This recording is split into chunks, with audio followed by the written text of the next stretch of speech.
안녕하세요, 스티비입니다.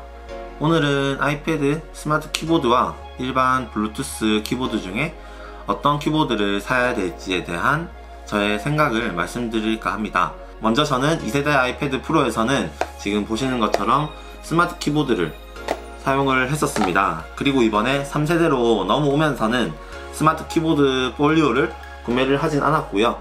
지금 앞에 보시는 것처럼 애플 매직 마우스를 사용을 하고 있습니다. 자, 그래서 이번 영상에서는 2세대와 3세대 두 개의 기기를 가지고 영상을 진행을 해볼까 하는데요. 먼저 키감을 얘기를 해봐야 되겠죠. 키감은 사실 두 기기 다 그렇게 나쁘지는 않습니다. 스마트 키보드가 많은 분들이 불편하다고 하시는데 좋지 않을 뿐 그렇게 불편한 정도는 아니에요. 그에 반해 애플 매직 마우스의 키감은 모든 분들이 인정을 하는 그런 수준이기 때문에 뭐 말을 하지 않아도 키감이 좋다는 것은 모두가 알고 계실 거예요. 그리고 저는 결정적으로 이 두 키보드의 차이는 각도에 있다고 생각을 하는데요.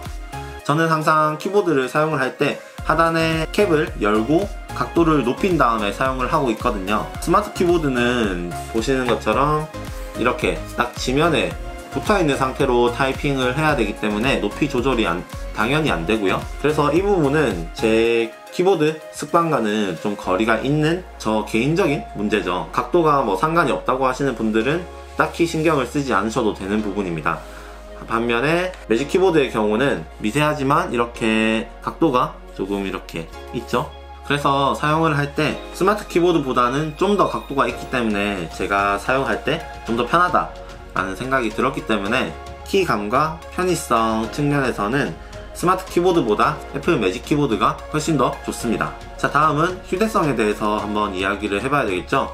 스마트 키보드는 케이스에 키보드가 이렇게 내장이 되어 있기 때문에 아이패드와 일체감이 정말 좋다고 할 수가 있어요. 일반 노트북을 쓰는 것 같은 그런 편의성을 주고 있습니다.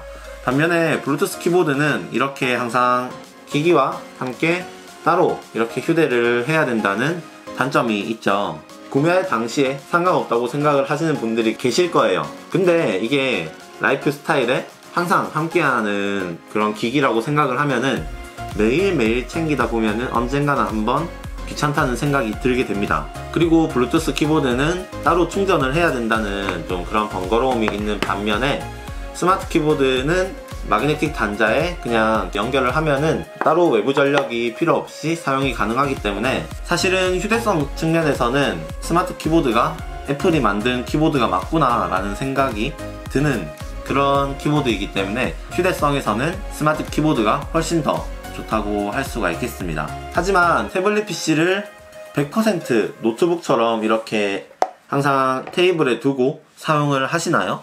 서브 노트북 정도로는 충분히 사용이 가능한 아이패드 프로지만 100% 항상 테이블에 두고 노트북과 같이 이렇게 사용을 하지는 않잖아요. 분명히 손에 들고 이렇게 필기를 한다든지 밖에서 들고 인터넷이나 뭐 이북 등 사용을 할 때 손에 들고 이렇게 스마트 키보드를 사용을 하시나요? 손에 들었을 때 이렇게 사용을 하시나요? 혹시 이렇게 쓰시는 분 계세요? 절대 그렇게 사용을 하지 않거든요. 그래서 이렇게 키보드를 접고 뒤로 넘긴 다음에 이렇게 가상 키보드를 사용을 하게 되거든요. 지금 이 상황에서 스마트 키보드는 일반 케이스가 되는 거예요.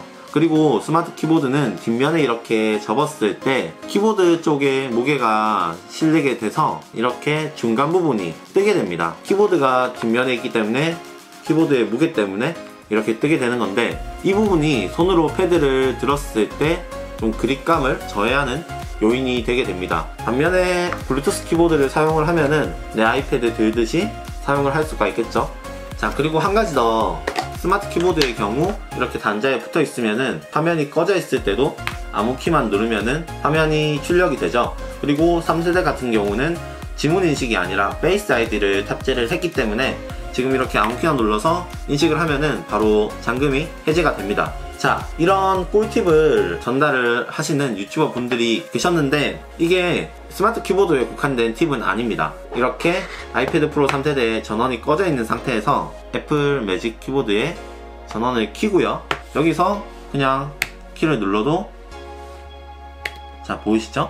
바로 화면이 출력이 돼요. 자, 아무 키나 눌러서 그냥 얼굴 갖다 대면은 이렇게 클릭 2번으로 잠금을 해제를 할 수가 있습니다.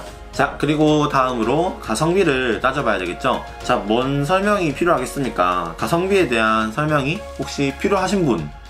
그냥 무조건 가성비는 블루투스 키보드가 무조건 압승이에요. 스마트 키보드 라인은 크기에 따라서 가격이 다르지만 지금 11인치 같은 경우는 21만 9천원, 그러니까 22만원을 책정을 하고 있는데, 블루투스 키보드는 로지텍 K380 같은 경우는 2만원대에도 구매를 할 수가 있잖아요. 물론 스마트 키보드가 있으면은 편한 점이 있어요. 각도 조절이라든지 키보드의 일체감이 좋아진다는 점, 충전이 필요 없다는 점, 그런 좋은 점들이 분명히 있습니다. 하지만 이런 장점이 22만원이라는 가격을 전부 다 커버할 만한 그런 장점은 아니라고 생각을 해요. 딱히 얘가 22만원이라고 정말 드라마틱한 효과가 있는 것도 아니잖아요. 그래서 저의 결론을 말씀드리자면은 스마트 키보드 폴리오도 정말 충분히 좋다. 저도 사실은 아직까지 스마트 키보드 폴리오를 포기를 한 건 아니에요. 당분간은 그냥 이렇게 블루투스 키보드를 사용을 할 예정이고요. 그리고 나중에 후에 다시 한번 들고 다니기가 귀찮다, 아니면은 스마트 키보드 폴리오가 필요하겠다 라고 생각이 들면은 그때 다시 한번 스마트 키보드 폴리오에 대한 구매를 고려를 해보시는 것을 추천을 드리겠습니다. 처음에 바로 스마트 키보드 폴리오를 구매하는 것은 제가 생각했을 때 합리적인 소비가 아니에요. 그리고 뭐 아이패드 프로 같은 경우는 학생들도 많이 구매를 하기 때문에 한 세트를 전부 다 구매를 하시기에는 가격적인 부담이 너무 많이 되는 제품이 맞기 때문에 한번 블루투스 키보드를 먼저 사용을 해보시고 후에 정말로 필요하겠다는 생각이 들었을 때 다시 한번 구매를 한번 고려를 해보세요. 자, 오늘 영상은 여기까지고요. 영상이 도움이 되셨다면 구독과 좋아요도 꼭 부탁드리겠습니다. 자, 그럼 저는 다음 영상에서 다시 찾아뵙도록 하겠습니다. 감사합니다.